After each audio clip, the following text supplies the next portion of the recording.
We look at this tragedy that's just happened in Bondi. I had children who were visiting cousins there. They heard the gunshots. They then heard all the news reports. Because we have a wellbeing chaplain, because that chaplain also supports our 7 habits and the leader in me, and that reflective conversation, the children, we were able to check in on their wellbeing.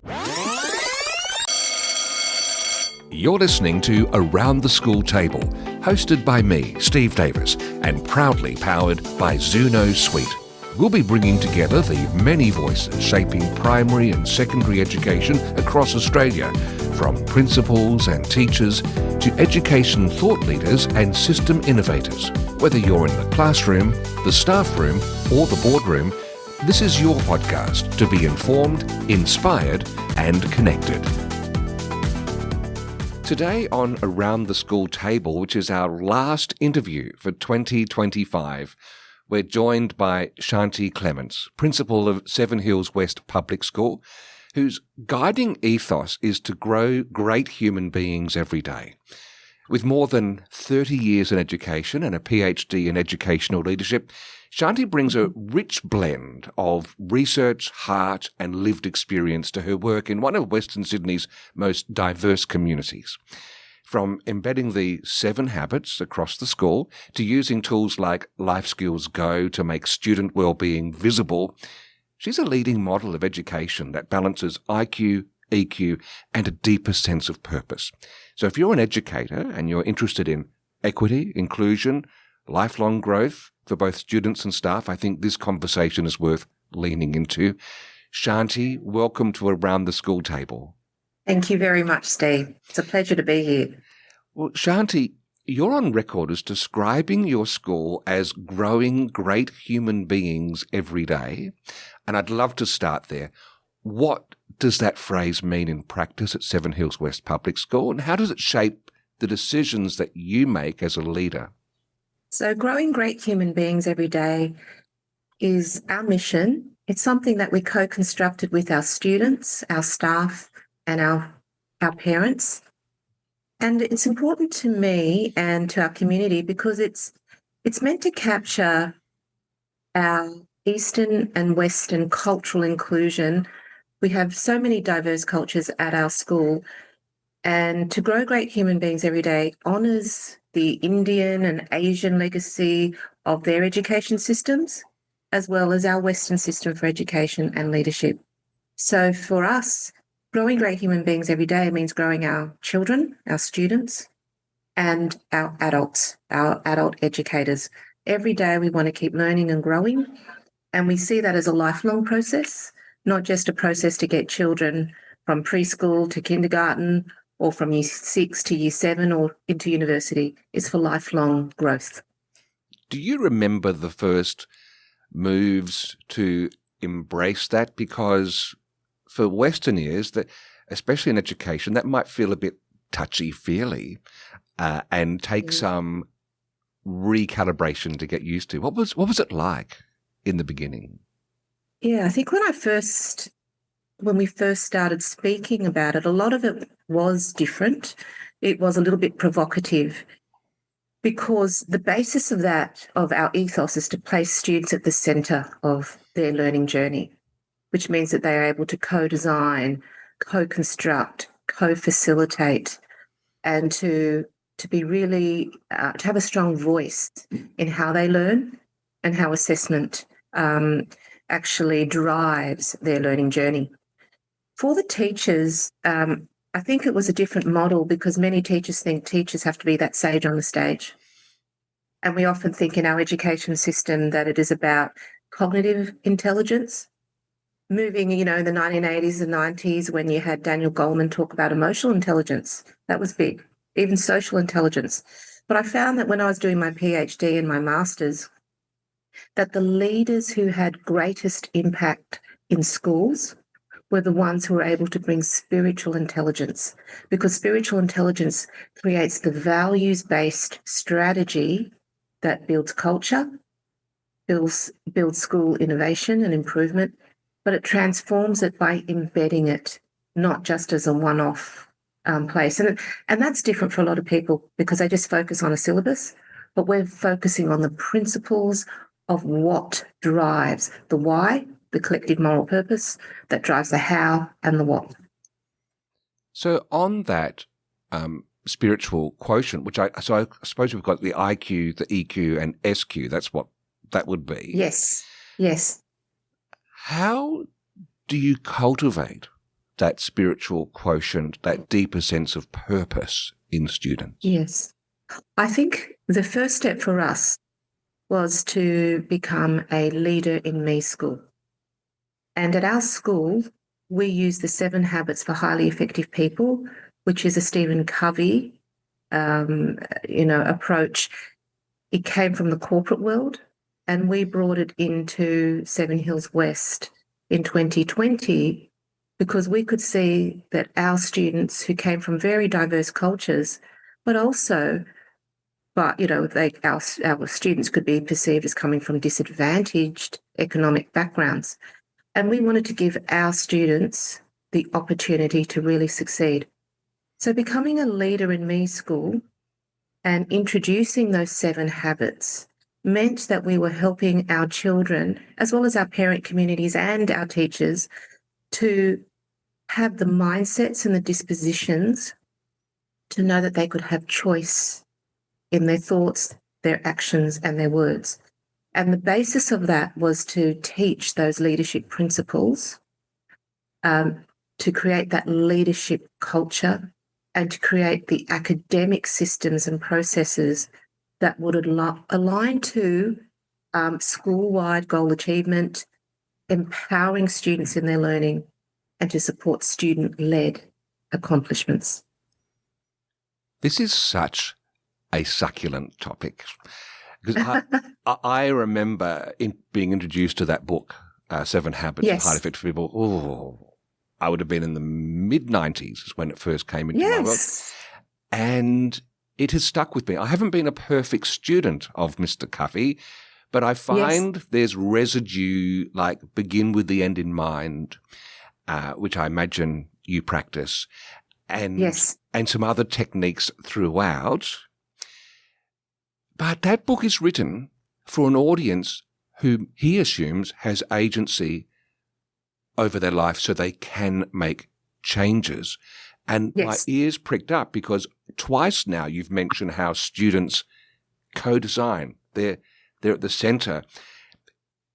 I know I've just let us into an abstract field, but can you talk to that for a moment to tease that out? That because I'm sure this is not a common intersection of that book in the education realm. It has become an approach that is used in Leader in Me schools, and there are many schools in America, Australia, internationally that do use it. But if I sort of riff off what you're saying, Steve, the difference in this approach compared to just borrowing a system which has just values, because you can have values, but people can't necessarily embed those values with a common understanding if we don't understand what it means. So when you're using the Leader in Me, you're teaching them 5 paradigms, 5 dispositions: the paradigm of leadership, potential, paradigm of change, paradigm of motivation, the paradigm of education. So they know that change starts with them, that everyone can be a leader, everyone has genius, that we are here to develop the whole person. And that's why the emotional, the spiritual, the cognitive comes together. It was challenging at the start because often educators think that they've got to direct and control student learning. Instead, if we empower students to lead their own learning, you're setting them up with the skill sets that give them the gift for the rest of their lives. You and I know that because, a lot of people now, they're discovering you've got students coming out of university who are not getting jobs. The degrees don't matter in the same way. What matters is your critical thinking, how you collaborate with others, how you problem solve. And I believe that 7 Habits in a school setting teaches them the important 21st century skills to make a difference and be successful across their whole life. And I'm thinking from childhood adulthood to that wise elder who can give back to community. Wow. And I wonder if many teachers over the years have inherently been practicing this, but perhaps not with that explicit framework that Leader in Me brings to the table, that Covey encapsulated in his work. Yes. Because Mr. Murphy, my English teacher in Year 11, he nurtured this person to break free and to become ravenous with hunger to learn. And that is, I think, that writ large, at least part of it. I think, Steve, though, that you can have those 7 habits, but it's how you do it in a school that's based on your context that makes the difference. Okay, it's a fork in the road. I want to go 2 places at once, but I'll start. Yes. I'll do one. Just to finish this first part of our conversation, could you ground this discussion of the 7 habits perhaps in a particular student's mindset or behaviour that you've been able to witness where you see these principles manifest? Yeah. Well, I might not just talk about one. I might talk about our SRC. Okay. So our Student Representative Council, where you have children from every class being represented, kindergarten to Year 6, plus our support unit classes. And the students have led student leadership projects. They go off and they do learning walks. So they go in, they run learning walks each term. They look at the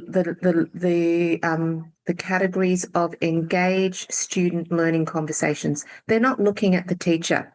They're looking at the student experience in their learning. They also do focus groups with teachers where they interview the teachers on how they teach and what drives them to what inspires them as an educator. And they also use it as an opportunity to give feedback to teachers as to what works and engages the children in the classroom. The third thing I could say that the SRC have done is that they have redesigned all of our signage, our positive behaviour signage, and they have put it into alignment with the 7 habits so that when you're in the playground, around the toilets, assembly, lining up, you know how to do those things and how to use the 7 habits to drive it. They also do Leader in Me surveys annually. And when you see where the school started and where we are now, the leadership culture, the student voice is all rated highly. And this was also proven in our, the last 5 years of our Tell Them From Me surveys, anti-bullying surveys, all showed that racism, bullying all decreased, negative discipline referrals decreased, because we're seeing the children as being responsible partners in their learning. I wanted to be born again and become a student in that school. What a great environment to learn who you are yourself with being not so much just a grown-up at the table, a human at the table. Thank you for that, because it's not easy. Not everybody has that paradigm. No.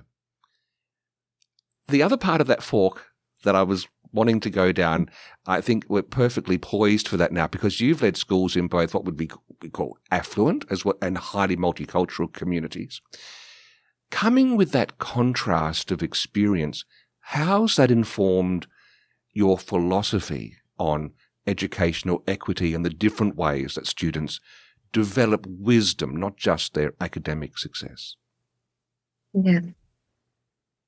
That's a very big question, Steve. I realise now when I first started this journey as a principal, it was in 2010. So this is my second school. It's 16 years of leadership. And I have realised that wisdom happens when, as educators, we trust that we can hand back the locus of control to the learner. If we allow the learner to face challenges, to learn from mistakes, to see them as opportunities for growth and continuous improvement, we develop in maturity, We develop breadth and depth, which is what leads to wisdom. Wisdom is when you have a body of knowledge where you can share and support others in their learning. So if we get children at our school to be co-mentors and leaders, it means that you can develop your skill sets by helping others. That's service leadership. It means you don't have to just be the expert in just one topic. It means that if you don't do well on a literacy test or a numeracy test, that you're not a failure. It means that the people who are invisible in class, who are introverted, find a way to succeed because there is a place where they can shine their light and help another person. And that to me is wisdom, when you can self-regulate and know where you can help others and where you also know where to ask for support.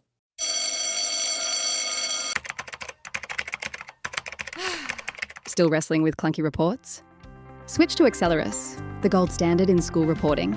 From semester to continuous reporting, design stunning reports in Word, pull data from multiple sources, and share with a click. Easy, flexible, beautiful. Accelerus. Love at first report. Visit xuno.com.au. I share a background with you of radio journalism, and so I can't let this moment pass, because that dialogue, that in it togetherness that you have, Sydney, of course, being the melting pot of Australia, when things happen that are big in the news and tragic, do you see this school body bend and absorb and think through in ways that perhaps might be different from other schools?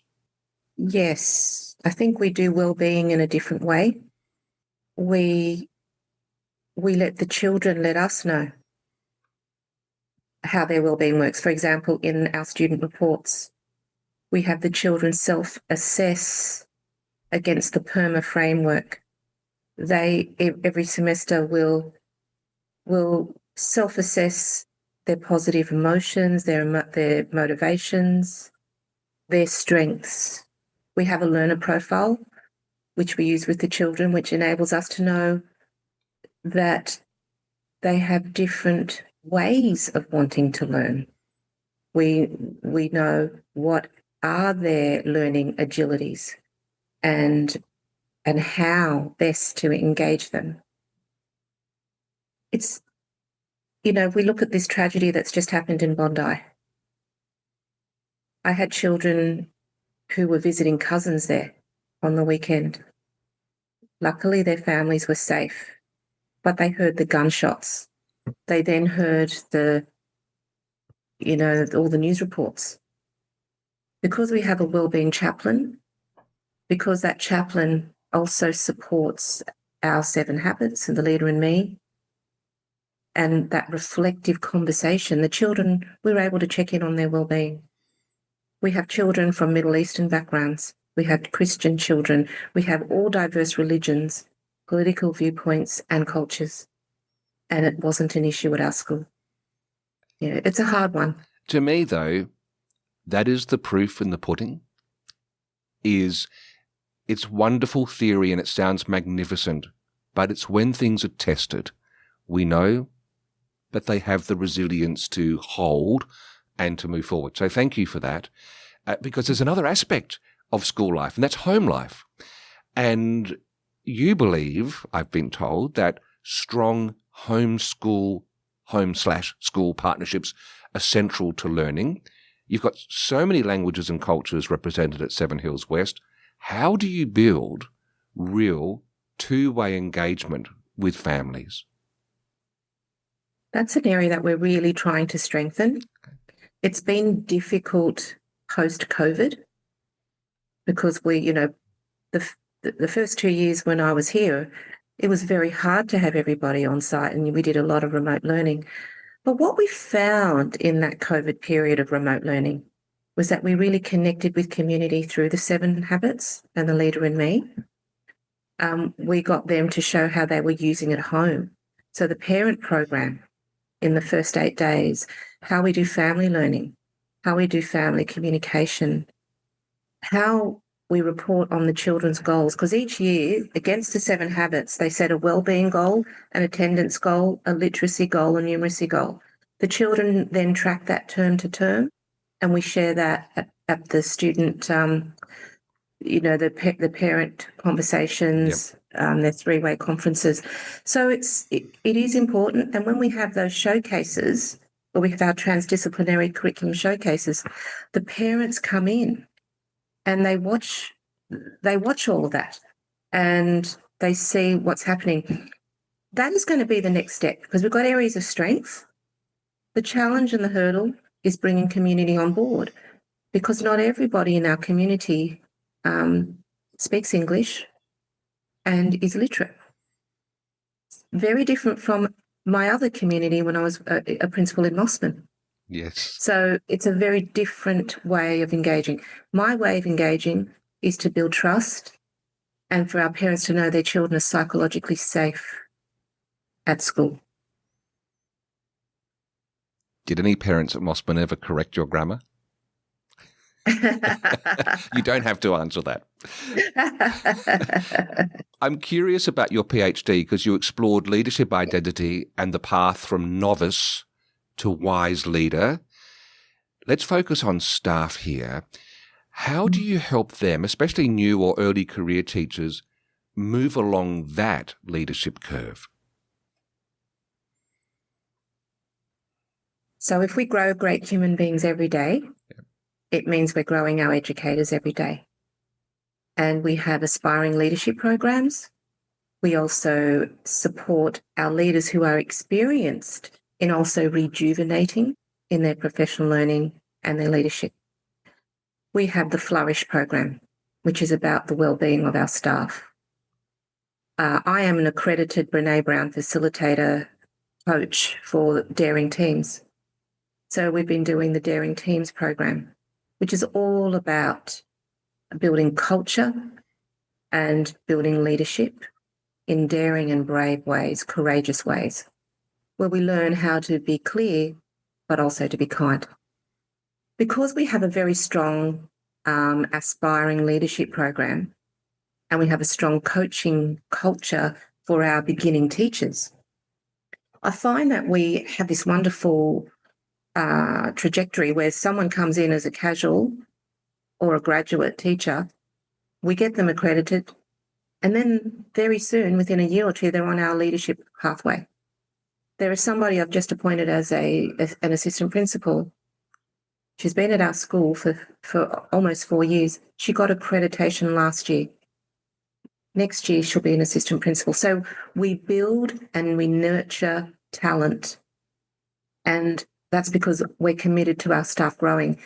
And I think I'm a little bit like Richard Branson. I don't hold them back. I have been successful if they unleash their talents and their potential. I just want to return to students now, because you've integrated student wellbeing check-ins using Life Skills Go. And I had the absolute pleasure of chatting with Nikki Bonus, who's the founder. I love her. Yes, she was great. Episode 2 of Around the School Table. She talked about the importance of turning invisible emotional data into visible action. If we think about your context, how has Life Skills Go changed the way your team supports student wellbeing, especially when we note teacher turnover is a known challenge? So how do you ensure staff are also feeling seen and supported? This is a really good question, because when I first started using Life Skills Go, we were one of the early adopters of it. And it was critical to our success when we brought our children back to school after the COVID remote learning period. When we looked at our original data in the first year of Life Skills Go, and we did the daily check-ins, we discovered that about 75% of the not being ready to learn was what our children walked in the gate with.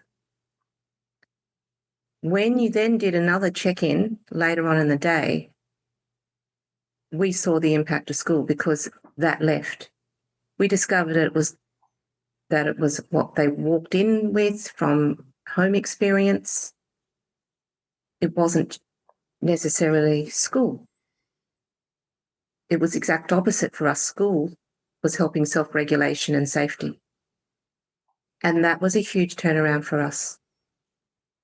So Life Skills Go does absolutely measure that invisible aspect. And I think that's why it was important for me to bring into the culture, because I wanted to know how I could check in on children's wellbeing. I mean, people think attendance says it all. Attendance is a bum on a seat.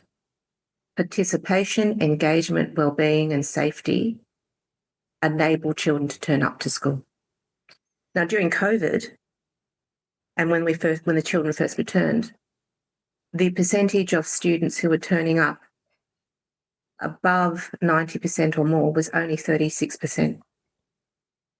It's now, we've doubled that to 60, I can't remember, 60 something percent. Now, that is difficult when you've got a community who may not really value, turning up to school on time. But to improve that and to double that means that we're doing something that is helping the children want to come to school, doing breakfast clubs in the morning. The 3 days in the morning when we run breakfast club, attendance is higher. So we're trying to find ways to show we're here to nurture growth and wellbeing, not just academic growth either. Yeah. Now, you use the B word, breakfast. So I have one more question about your breakfast radio time. Oh, yes. Do you think, yes, that's extreme breakfast, not normal hour breakfast. It's been a diverse journey because I think it's almost 3 decades or maybe just over 3 decades in education thus far, but journalism before that. Yes. Has that journalism impacted something, brought a different perspective that you bring to navigating the complexity of school communities at all? Is it there in the DNA? I think so. I think there's a difference between teachers who come into the system with another career beforehand. Many teachers who come straight from primary to high school to university back into school, you're almost like you've just been at school the whole time. When I was working as a journalist across, I was doing it on radio, and because it was breakfast news, and I was also doing current affairs, and I did have a program called Fast Bucks that I was working on, which was an economics program. I don't know if you remember it. It was a long time ago. But what it taught me was the big things that affect the world socially, globally, where war, where global catastrophes affect people and what stays in the media. And I think it's why I eventually became a teacher, because a lot of what we see in the media comes down to a lot of war that's affected in cultures, particular religions. It's happening again in the world. And so I saw going into education as an opportunity to make a difference. My own dad was a refugee, and as a result, that's why I moved from being in a very affluent area of Sydney to wanting to work with a disadvantaged community where many of the children are from refugee backgrounds and have had war-torn experiences. So yes, journalism has taught me that I want to help, not just report. Yes. And if I can just twirl together, I mean, your dad is a refugee from Singapore. You also have worked on anti-racism education and Pacific Islander leadership in your career. And as you mentioned, so many refugee and migrant families in Western Sydney. Is there a program that springs to mind, an example of something that you found particularly impactful at building inclusivity in this context? Yes.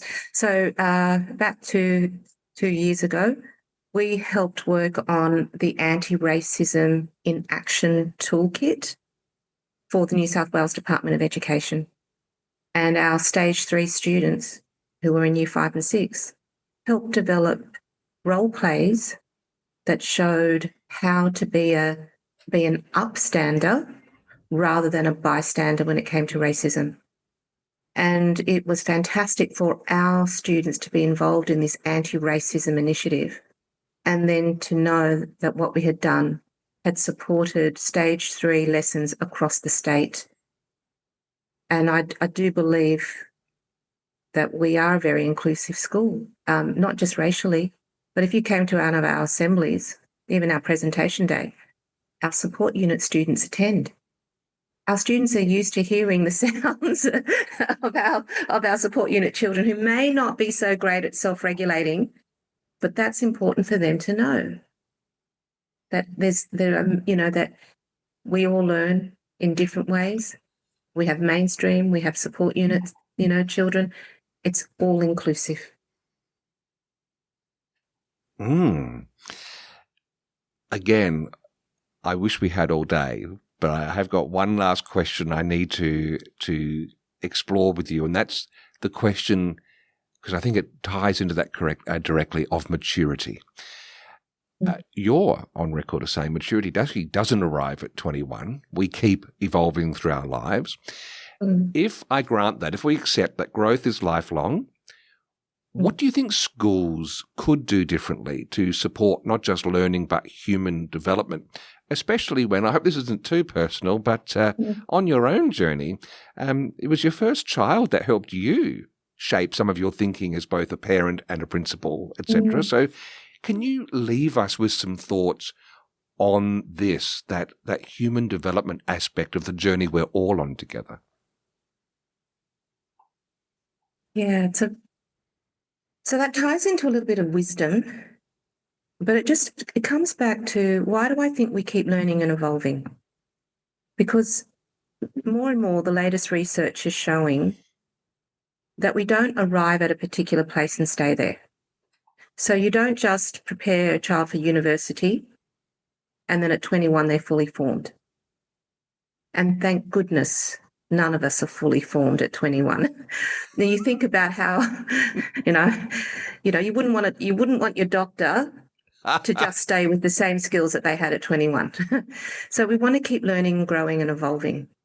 But I do think that at different stages of your life, and this is where Eastern leadership and education systems recognise this, that along the path of our journey in adulthood, we develop skill sets, we develop areas of peak practice, and we can also develop areas of multiple peak practices.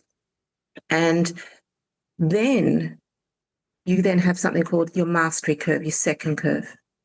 So you've achieved the expertise, you've achieved the accolades, the career recognition.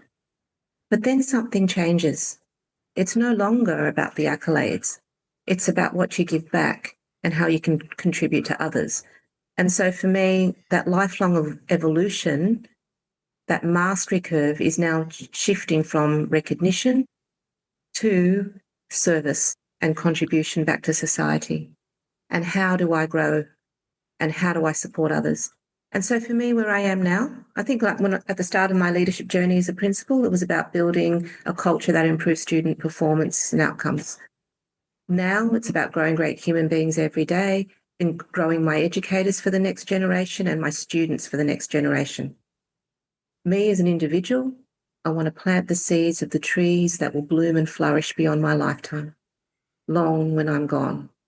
And that's what I would like to see as a sustainable focus for my second mastery curve, to empower others so that they themselves can plant the seeds that will bloom beyond their lifetime.